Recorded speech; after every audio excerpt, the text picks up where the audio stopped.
អូនស្បែកជាប់ទឹកអស់ថ្ងៃក៏គេកន្តើយគួយចាប់បដ ôi បងសុកខូចហើយណាម៉ែបងប្អូនអើយអោមកចាស់ទេបងពីបញ្យល់សុកខ្ញុំឲ្យខ្ញុំមើលមកពុញប្តីនឹងពុញប្តីស្លូតប្តីល្អឲ្យទៅជុំខាងអីទៅនេះបងប្អូនចឹងដែរ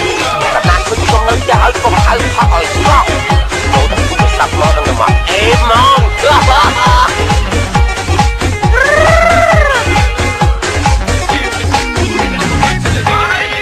ឲ្យបងទីសៀងឲ្យស្រីនាងស៊ីដល់សុំឲ្យតែប្រលប់ខ្ញុំនេះមិនចេះនៅផ្ទះ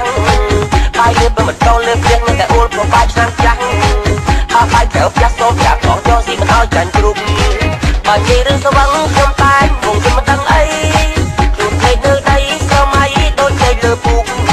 មនុស្សពីរបីនាក់មកដាស់មិនផ្ទះថាវាបានគុនជ្រុំមកឈ្មោះអ៊ូគូឲ្យខ្ញុំភ័យរត់ភ្លុកទឹកភ្លុកដី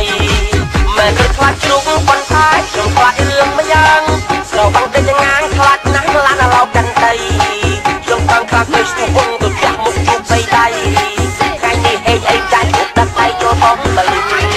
ម៉ែមិនអីក្មេងមកតាមសួរខ្ញុំដល់បងម៉ែសួរត្រង់ចោះកូនប្រុសកូនខុសរឿងអី